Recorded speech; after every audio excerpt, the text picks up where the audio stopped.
Hi, my name is Jackson from SMC Garage. Today I'm going to show you how I made this.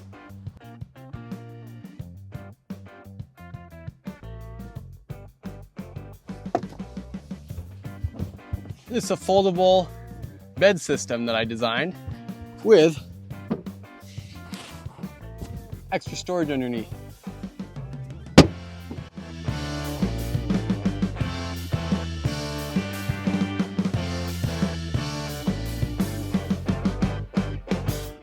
So what my goal for this is to be able to have a bedding platform that slides underneath the back chair, like all the way down there, and then also have some drawers in the back. So the reason I chose to do that and not just have a permanent platform is I want to be able to still use the seats to carry around friends and stuff like that. So we're going to try this way. We're going to see how it goes.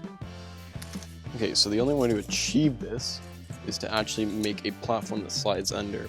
So we got to make sure that when it's folded up, because the platform is going to be a folded unit, that it's going to be lower than this bottom point of the rear seat, and also not as deep, so that it intrudes on foot space for the passengers.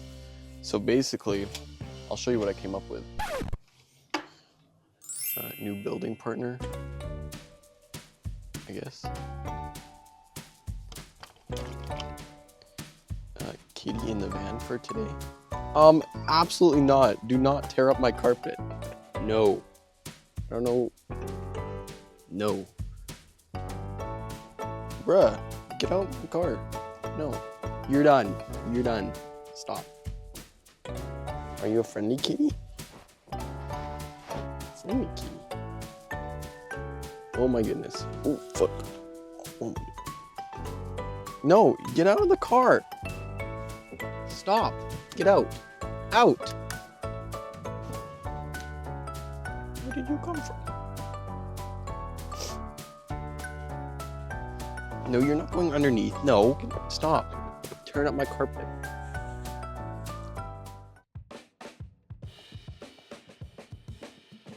So because I want to slide the platform under the chair, I'm limited by the width of the wheel wells.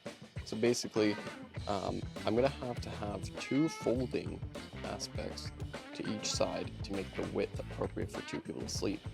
And then once it's folded, the little wings are going to be folded into themselves, and this folded on top of it. So I need to account for that extra thickness in wood once I fold it.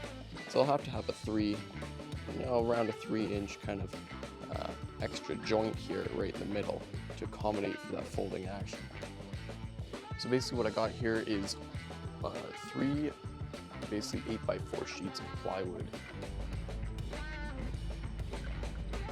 The first one is a 5/8 inch, and then the 2 others are 1/2 inch boards. So first off, I'm just going to confirm the depth that I have to work with, so how far I can actually stick this thing into the compartment. I'm looking at,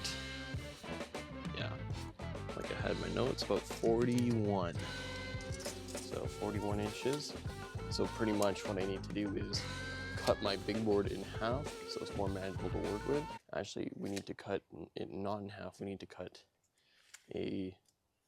basically a 37-inch cut.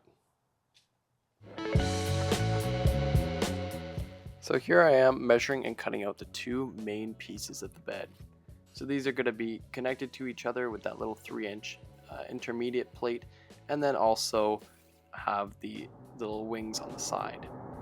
So here I am cutting out the wings of the bed, and basically the purpose of these is to make the bed wider when it's all folded out, but to be able to fold in and store in between the wheel wells when not in use.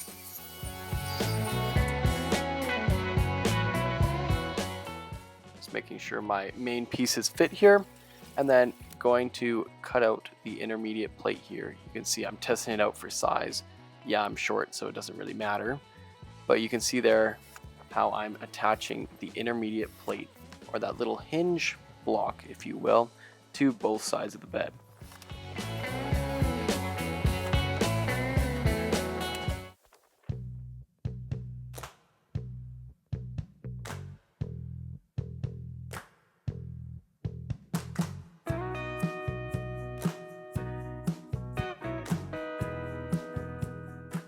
So here's where those little wings come into play. So I'm just attaching those, and basically it's just to widen the width of the bed system.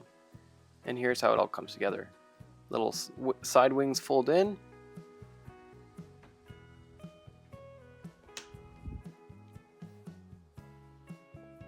And then the whole thing folds in on itself. Oh, yeah. Now time to test it out.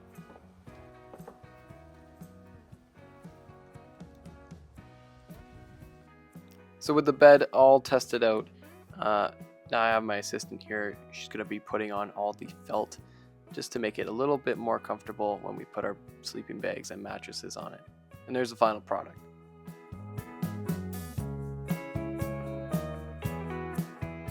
And here it is folded up. So now moving on to the cabinet. So here is going to be the size of the cabinet. Once again, keeping in mind that it's limited by the height of the folded down chairs. Who are you? License and registration. Yeah, I don't know. This is the second random cat that's just crawled in the van. But I think she approves. So here's what we have so far. The seats can still fold down, and the cabinet's good to go. So next I'm going to be cutting the base plate for the cabinet. So it's basically just going to be the same specs to fit in between the wheel wells, and then have a little space on the side. And I just attach the cabinet part to the base plate. So here the bed has been slid in, and now I'm just going to measure to see how much space I have for extra storage. And then I measured that out and just added a shelf. Now the top of the cabinet was a little bit saggy, so I decided to put a little bit of support in there.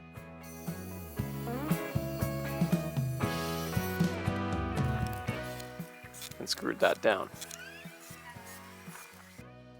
Next, measuring up to build the door for the front of the cabinet.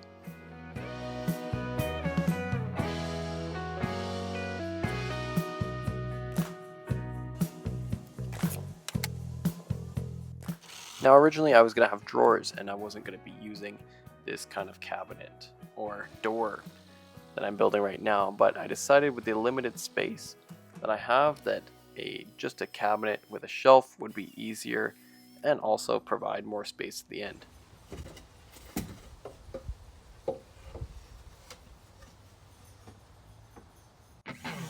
Now time to clean it all up. Router and some sandpaper.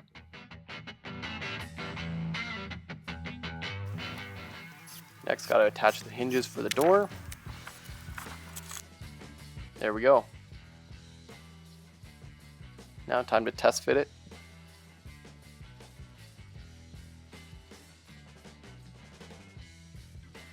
Fit my gear in there, extra stuff that I just want to carry around at all times, tools. Looks good. Now time to finish it off, just with a dark stain here.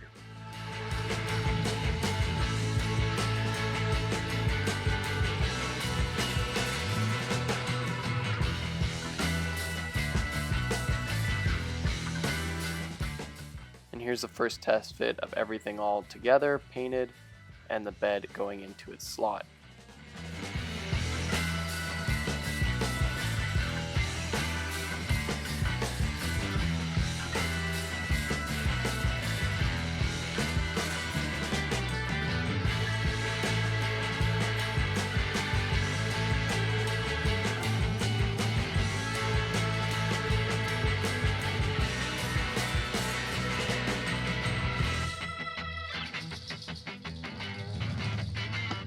Well, thank you so much for checking out my video. I hope you enjoyed it, and I hope it inspires you to make something like this for yourself. Please subscribe if you like what you see, and check out my other videos as well. Once again, this has been Jackson for SMC Garage. Have a great rest of your day.